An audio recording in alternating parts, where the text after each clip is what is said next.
할렐루야. 예레미야 49장 말씀 함께 나누겠습니다.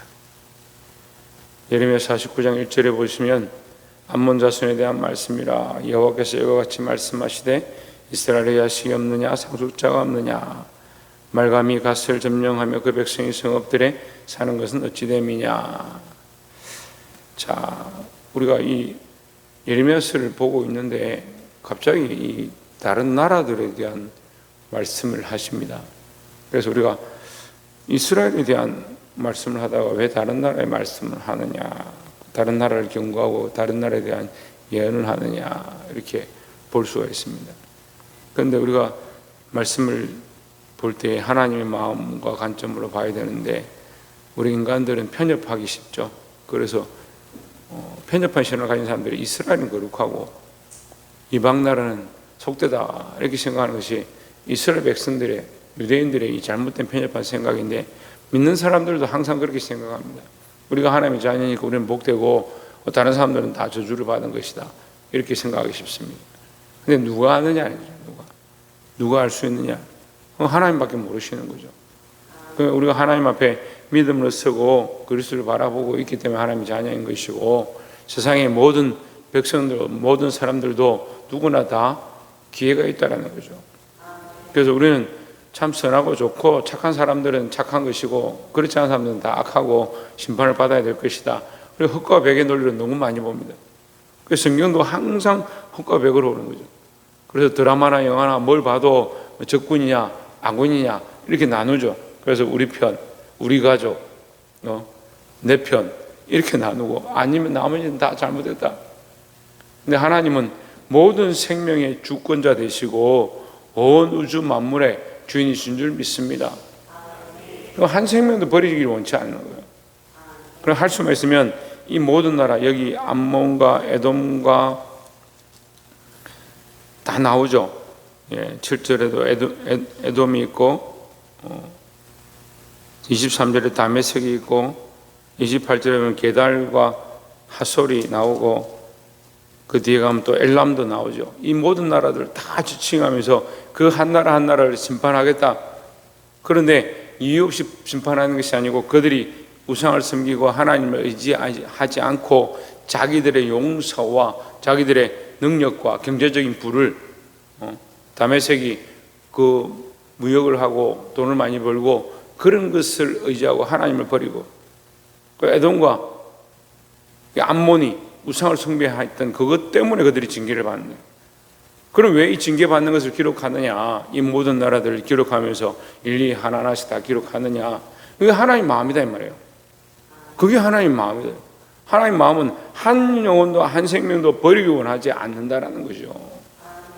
그래서 우리가 차별을 두고, 저 사람은 술을 많이 마시니까 저 사람은 교회 오면 안 되겠다. 저 사람 담배를 많이 피니까 교회 오면 안 되겠다. 저 사람 나쁜 짓을 하니까 저 사람 교회 다니면 안 되겠다. 그건 우리 생각이죠. 우리는 그것을 나누지 말고, 우리가 왜 그걸 판단하냐고. 우리가 하나님 마음과 관점으로 봤을 때 우리는 복음 전하는 자의 역할을 감당하는 것, 주께서 주신 대로 선포하는 것, 경고하는 것, 그것을 우리가 해야 되지, 우리가 나름대로 다 정리해가지고 이 사람에게는 해야 되고 저 사람은 안 해야 되고, 이 사람은 교회에 있어야 될 사람, 이건 교회에 없어야 될 사람, 왜 우리가 해요? 그것은 우리가 할 일이 아니다라는 거죠. 그래서 하나님 마음을 우리가 봐야 되는데, 하나님 모두 다 똑같이 한 생명 한 영혼을 귀중하게 여기신다라는 겁니다.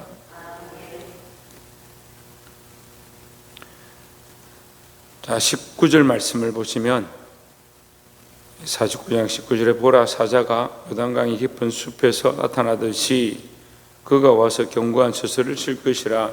내가 즉시 그들을 거기에서 쫓아내고 택한 자를 내가 그 위에 세우리니 나와 같은 자가 누구며. 택한 자를 세운다. 누가 택했냐는 거예요. 자, 택한 자가 이해가 안 되면 누가 택했냐 이렇게 생각하면 이해가 되죠. 택한 자는 이해가 안 되지만 하나님이 택하신 자다, 그럼 이해가 되죠. 하나님이 택하시고 하나님이 선정한 자가 거기에 있을 것이다. 물론 여기서는 바벨론 얘기하지만 나의 택한 자, 나와 같은 자가 누구며, 내가 그 위에 세우리니 하나님 세우시고, 나와 같은 자가 누구며, 하나님께서 주권적으로 행하시는 것, 그건 세상에 어느 누구도 그렇게 할 수 없다. 하나님만 그렇게 하실 수 있다는 거예요. 그래서 세상 섭리가 우리가 알 수 없는 거죠. 세상이 돌아가고 자연이 돌아가는 이치를 우리가 알 수 없다는 거예요. 그 하나님의 전적인 주권이고 능력이다라는 거죠. 그래서 우리는 때로는 우리에게 어려움이 닥치고 고난이 닥친다 할지라도, 때로는 환난과 핍박이 닥친다 할지라도 우리는 여전히 하나님을 찬양해야 된다는 거죠. 그 기쁨은 찬양하고 감사할 일은 찬양하는데 나머지는 감사하지 않다. 그러니까 범사가 감사하지 않죠. 슬퍼도 감사하고 기뻐도 감사하고 고난 중에도 감사하고 고통 가운데도 하나님 앞에 감사하고,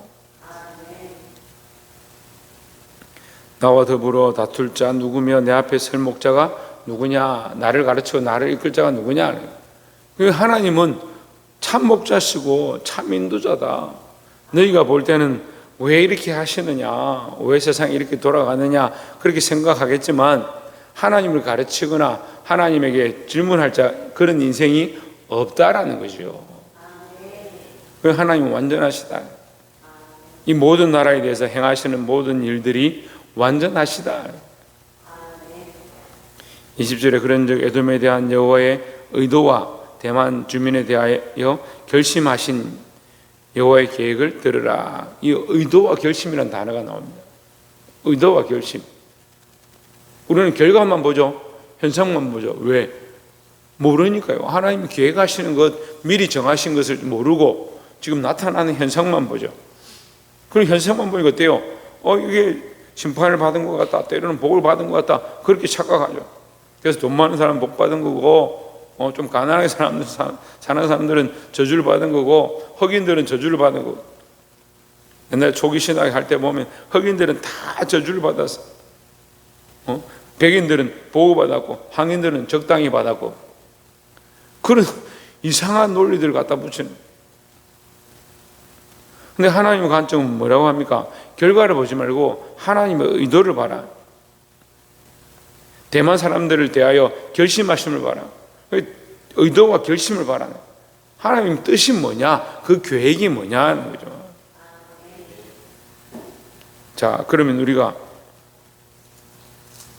그 뜻과 계획을 볼 수 있습니다. 양떼의 어린 것들을 그들이 반드시 끌고 다니며 괴롭히고 거쳐서로 항폐하게 하지 않으랴. 이 사람들이 결국 교만해서 하나님 말씀을 듣지 아니하므로 자기들 마음대로 영혼들을 함부로 해하고 행하는 그것 때문에 그들이 결국 심판을 당한다. 그 얘기를 하는 거죠.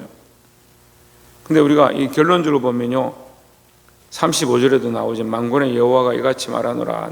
보라, 내가 엘람의 힘에 어뜸가는 활을 꺾을 것이요 했습니다. 그 엘람은 뭘 의지하느냐? 활을 의지합니다. 다메섹은 경제력을 의지하고 자기들의 교만함과 자기들의 능력들을 자꾸 의지하는 거죠. 그러니까 하나님은 그들을 살리기 원하고, 될 수만 있으면 하나님 아는데 나오기 원하시는 거예요. 그럼 우리가 이렇게 볼 수 있습니다. 애굽에게 왜 재앙을 10번 내리느냐, 10번이나 재앙을 내리느냐. 그리고 우리가 알기로는 그들이 완악해서 그렇습니다. 그들이 이스라엘 백성을 보내주지 않기 때문에 그렇습니다. 근데 우리는 그 속에 또한 새로운 의도를 볼 수 있습니다. 하나님은 그들에게 하나님을 나타내기 원하시고 그들이 하나님 앞에 돌아오기를 원하시는 거예요. 이스라엘 백성이 광야 생활을 하고 있습니다. 40년 동안 광야를 방황하고 있습니다. 이스라엘 백성들이 하나님을 똑바로 알고 하나님의 말씀을 청중하고 그 율법을 지키기 원하십니다. 그렇게 볼 수 있습니다. 그게 주된 의도이겠죠. 하지만 또한 반대로 보면요, 그 소식을 듣는 자들이 하나님 앞에 돌아오기를 원하는 거예요. 그런데 이들이 어떻게 합니까? 여전히 금옷을 섬기고 여전히 바알을 섬기고 여전히 하나님 없는 인생 가운데 이방 신들을 섬기고, 오히려 이스라엘 백성이 뭐합니까? 이방 신을 섬기는, 그들을 따라서 그들의 자녀를 몰래 가운데로 내어주고 불 가운데로 지나가게 죽이는 그런 어처구니 없는 짓들을 합니다. 하나님의 하나님 되심을 그들에게 보여주고 있지만 이스라엘 백성이 모르는 것처럼 이방 나라도 하나님 되심을 깨닫기 원하시는 것이 하나님의 마음이다라는 거죠. 그런데 여전히 인생들은 뭐한다? 자기의 힘을 의지하고 자기를 사랑하고 자기를 위해서 우상을 섬기는 그런 폐역한 짓들을 하고 있다는 거예요. 우리 자신 우리 각자도 한 사람 한 사람 이것을 점검해 봐야 합니다. 내가 하나님을 하나님 되게 하고 있는가, 하나님 온전히 섬기고 있는가, 아니면 나를 사랑해서 나를 위한 길로 걸어가고 있지 않는가. 항상 점검하시고 하나님의 의도와 그 결심과 하나님의 계획을 보는 자들이 되기를 주의 이름으로 축원합니다. 그래서 하나님의 마음을 39절에서 얘기합니다. 49장 39절 이 끝말씀이죠. 그러나 어제도 똑같이 얘기했는데 이 그러나는 뭘 얘기하느냐, 지금까지 말한 모든 것에 그러나요.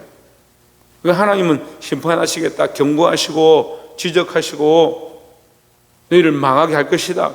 하지만 그러나 하나님의 마음은 너희를 멸망시켜서 끝내는 데 목적이 있는 것이 아니고, 이 모든 나라에 대해서 경고하시는 이유는 그 모든 나라에 할 수만 있으면 기회를 주시고 할 수만 있으면 하나님 알만한 은혜를 베풀어 주시는 겁니다. 그래서 39절에 그러나 말이래 이르되 이르러 내가 엘람의 포로를 돌아가게 하리라. 하나님 돌아오게 하시는 것이 하나님의 계획이다.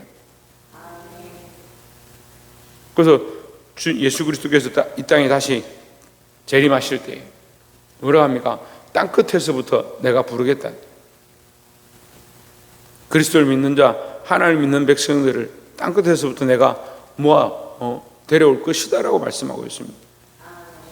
그 하나님은 돌아오게 하시는 것이 하나님의 마음이고 계획이고 하나님의 결심이다라는 거예요.